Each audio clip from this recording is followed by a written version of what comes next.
Hello guys! Hello para to sa lahat ng Libra. Libra, welcome dito sa aking channel, Kapalaran 888. Welcome guys. Alamin natin kung anong messages, vibration, kapay energy para sa lahat ng Libra. This is general reading. Thank you sa lahat ng Libra na patuloy na nanonood dito sa akin. Okay, first card natin Libra. Nako, warning. This is a warning for Libra. Occupation. Libra, makinig ka. Wino-warningan ka ng ating baraha, ng ating tarot, na mag-iingat ka sa overworking. Lalo kung may high blood ka, may sakit ka. Sinasabi ng baraha sa'yo na magiging sobrang busy ka. Magiging sobrang busy ka, even sa gabi, magtatrabaho ka, sa umaga. Nakikita ko sa'yo dito na sobra yung pagpupursige mo na makaipon ng pera. Dito sa occupation card na to na number 7, sinasabi sa inyo ng baraha na kailangan yung maging matalino. Kasi parang ang nakikita natin dito, you're controlling the situation.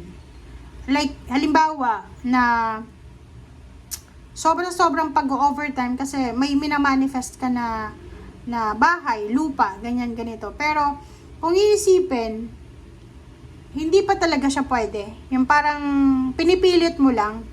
And ang nakikita natin ditong Libra, sobrang pagod na siya. Pagod yung Librang ito kasi emotionally, she's burdened. Physically, physical body, sobrang nakakapagod yung trabaho niya. And at the same time, lalo yung Libra na to, medyo may edad na siya. Maybe nasa 50 years old above na siya. Paki-comment sa comment section if you resonated.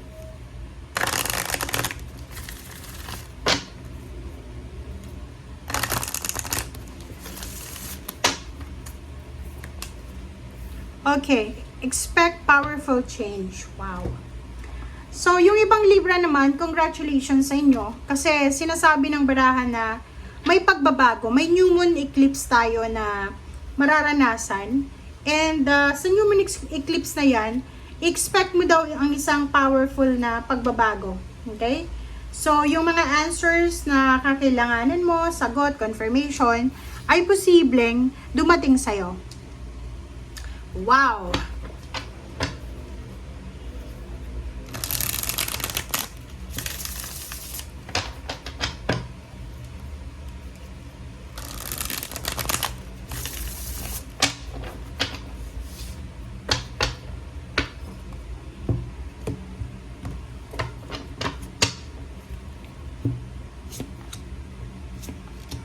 Okay. First two cards natin, the Sun and Ace of Wands. Isang napaka-exciting na magandang balita ang pwedeng matanggap mo, Libra. And this good news ay pwedeng magdala sa'yo and the rest ng family mo ng happiness, ng joy, prosperity, abundance, and happiness.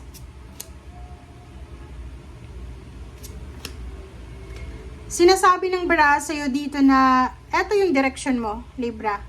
Ang Librang ito na sobrang workaholic ay, kumbaga, yung ginagawa niya sa ngayon, ang direksyon na gusto niyang tahakin is financial stability.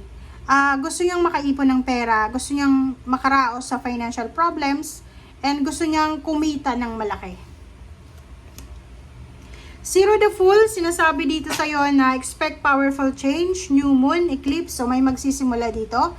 Isang risky na desisyon ang posibleng gagawin mo. Maybe this is a risky business.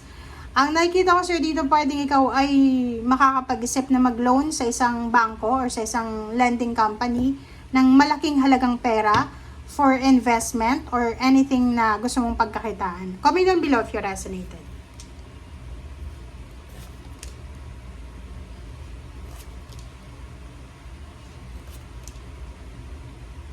Okay. 10 of Cups, 5 of Wands, 2 of Wands, 9 of Pentacles. Sinasabi ng baraha sa'yo dito na you have choice in options. But, wino-warningan ka ng baraha dito guys na ang pamilya na pilit mong binubuo, Libra. Kumbaga, ikaw yung nagiging rason kung bakit yung foundation mo ay secured and stable. Kumbaga, ikaw yung sa usaping relationship, mag-asawa, halimbawa sa mag-asawa, ikaw yung tumatrabaho para maging stable yung mag-asawa, yung pag-aasawa niyong dalawa. Sa pamilya, ganun din. Ikaw yung stable instrument ng iyong family, yung parang kahit nag-aaway-away na, pinagbabati mo sila kasi gusto mo ng tahimik na buhay. But, kung iisipin, sobrang toxic yung ganun eh. 'Di ba? Yung kahit may mga sama kayo ng loob, for the perfection of the family, parang ganun, para walang masabi yung kapitbahay, pag-aayusin yung mga nag-aaway, which is, hindi yun normal, kasi parang you're controlling the situation. But dito, sinasabi ng Barasa Libra, mag-iingat ka, kasi may inner battles ka, okay? May inner battles ka na kailangan mong ayusin muna, bago mo ayusin yung battles sa loob ng family mo. Ano yun? Ibig sabihin, meron kang mga negative thoughts, negative emotions, meron kang mga iniisip, tumatakbo dyan sa isip mo na negative, na kailangan mong ayusin as soon as possible. Etong Nine of Pentacles, sinasabi ng Barasa yun na marami kang wini-wish financially. Marami ka. Ang Libra na to ay sobrang pagod na siya, sawang-sawa na siya sa financial problem. So, gagawin niya ang lahat para maging stable and secured yung financial niya, which is maganda. Emotion, financial, kontrolado mo yung sitwasyon.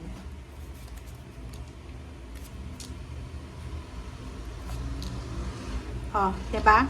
So, dito sinasabi ng Barasa Libra, isang balita ang posibleng matatanggap mo na pwedeng magdala ng strong foundation, strong bond sa loob ng family mo. Or maybe meron ditong Libra na nag-iisip na magpatayo ng bahay. May isang Libra dito na nagpaplano siyang magpa-renovate ng bahay. And yun na nga, pwedeng umutang siya ng malaking halagang pera sa isang tao or sa isang institution or sa isang lending company. And nakikita ko sa'yo dito na kailangan mo Librang pag-isipan ng mabuti. Okay? Lalo sa pera, kasi 8 of Wands to eh. Masyadong mabilis eh. Masyadong hectic yung nangyayari. Lalo na sa usaping pera, mag-iingat ka sa pag-utang. Okay?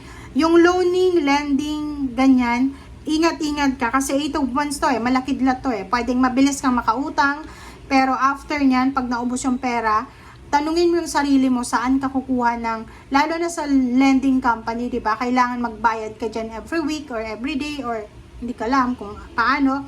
But dito sinasabi ng baraha, may mga hidden messages na posibleng ipapakita sa iyo ng universe sa mga susunod na araw. So, wag tayong magpadalos-dalos dahil sa init ng ulo, dahil sa gusto nating magandang bahay, magandang buhay, luxurious na car, business.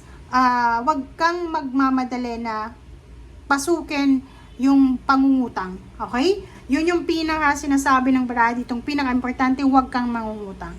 Thank you guys. Bye!